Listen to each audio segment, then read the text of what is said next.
Então, quando a gente está aqui com um paciente que não consegue perder peso, é o mesmo paciente que às vezes está caminhando para uma diabetes. Quando eu tenho um paciente que não consegue perder peso, é o mesmo paciente que às vezes está caminhando para uma hipertensão arterial, está caminhando para uma doença cardiovascular, se não já estiver. Então, o processo de doença, ele é muito vinculado a essa questão hormonal. Aquele mesmo hormônio que quando a gente está falando com um adolescente, uma pessoa que está aqui nova e que ainda, graças a Deus, não tem nenhum problema de saúde, que é aquele mesmo hormônio que a gente estava, né, desencadeando aquela fome toda, que estava fazendo aquela bagunça com a insulina, né, bagunça da insulina alta, insulina baixa, fome, fome, fome, fome, fome, é o mesmo mecanismo. O mecanismo de origem de doença é ali, está ali relacionado. A resistência à insulina, que a gente tanto fala aqui, a resistência à insulina, ela é uma consequência tardia de um processo de estímulo repetitivo da insulina. Ou seja, se eu ficar comendo nesse padrão errado e jogando a insulina o tempo todo, insulina alta, insulina alta, insulina alta, tardiamente é essa mesma insulina, esse mesmo padrão que vai me dar as consequências de doenças cardiovasculares, de doenças como diabetes, doenças metabólicas e relacionadas. Por que isso? Por quê? Porque nós temos essa glicose que você está sobrecarregando seu organismo, essa insulina que está sendo estimulada o tempo todo, chega a um ponto que essa insulina não vai conseguir dar conta do recado. E aí você começa a criar um processo onde a resistência à insulina é assim, insulina não age direito, aumenta a insulina. Insulina não age direito, aumenta mais a insulina. E aí você vai aumentando, aumentando, aumentando. Aí você cria um processo onde essa insulina não tem atuação e ela ou tem dificuldade para agir e ela trabalha com níveis muito altos. Esse é o mecanismo, por exemplo, da insulina elevada, que retém água e retém sal e aumenta a pressão. A insulina elevada, que tem essa função de jogar açúcar para dentro da célula, passa um tempo, cria resistência à insulina, vem o pré-diabetes, depois vem o diabetes.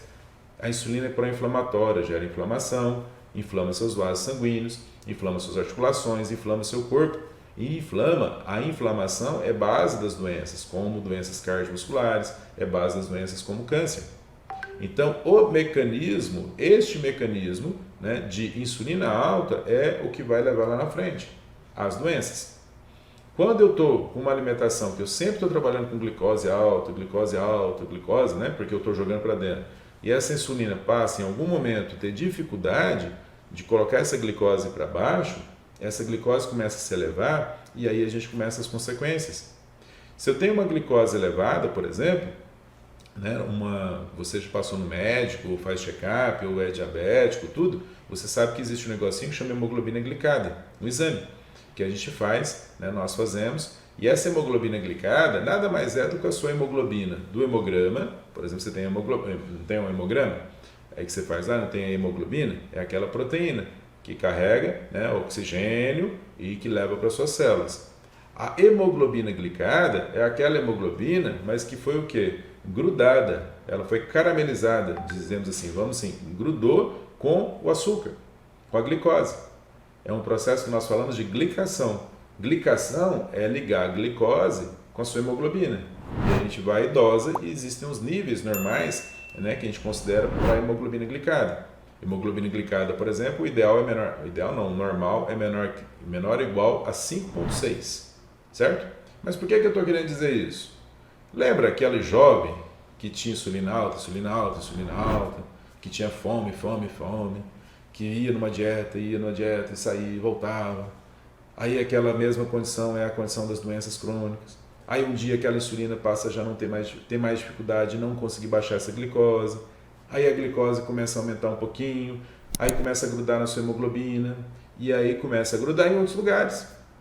Ora, se ela gruda nos vasos sanguíneos, por exemplo, o oftalmologista geralmente tem muito paciente diabético que é descoberto ser diabético, estar com diabetes, quando ele vai lá no oftalmologista. E ele vai lá porque a retina tem vários vasinhos fininhos ali, e a glicose, né, ela ficando aumentada, ela começa a grudar e ela promove lesão vascular. Então, muitas vezes o oftalmologista olha lá o fundo de olho e vê alterações que fala, opa, isso aqui é relacionado a diabetes. A glicação, que é aquela ligação, caramelização, imagina assim, já viu aquela caramelizar as coisas? ali em casa, na cozinha. Então a glicação, ela corre em qualquer lugar. Ela pode glicar seus neurônios e pode começar a justificar déficit cognitivo.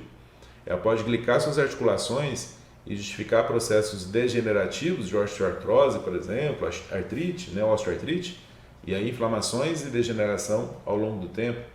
Ela gruda na parede dos vasos, inclusive os vasos maiores, e aí pode justificar, né, e favorecer o processo de formação das placas de gordura, gerando aterosclerose, infarto, derrame.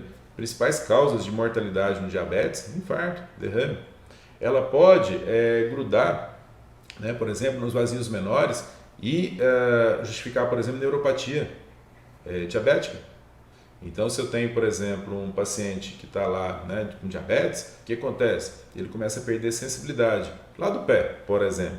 Ah, meu pé não tem mais sensibilidade. Por quê? Porque aquela glicose, aquele processo vinculado a essa elevação da glicose, começa a obstruir os pequenos vasinhos que vão inervar aqueles nervos que vão para o pé.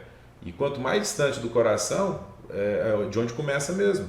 E aí a pessoa começa a ter, por exemplo, formigamento, dormências, perda de sensibilidade, dores lancinantes, às vezes dores fortes, e isso pode justificar. Eu posso, né, ter, por exemplo, um homem que às vezes nem está lá com o diabetes tão definido, mas está dentro desse processo e começa a ter disfunção erétil. E não sabe a causa. Putz, mas não é psicológico, não é trauma. E a pessoa é jovem às vezes. Jovem às vezes está com disfunção erétil, né? E não é falta de libido, não é isso. Às vezes está lá com obstrução vascular mesmo, dos pequenos vasos, dos vasos que vão chegar ali no pênis. E vai ter dificuldade de ereção. E isso para a gente é um marcador de risco cardiovascular e muitas vezes, né, nós temos que ir atrás antes mesmo de ter problema, porque pode ser que já até tenha já problema cardiovascular por conta disso, né? Por conta não daquilo, aquilo é um reflexo de que pode ter problema em outras áreas, em outros setores vasculares do corpo. Então isso também é um dos achados e uma das alterações que a gente tem e tem que estar atento. Então vejam que todo o processo de doença ele é contínuo. E a obesidade, ela está, na maior parte das doenças que nós temos hoje, ela está ligada. E aí nós temos todo esse processo.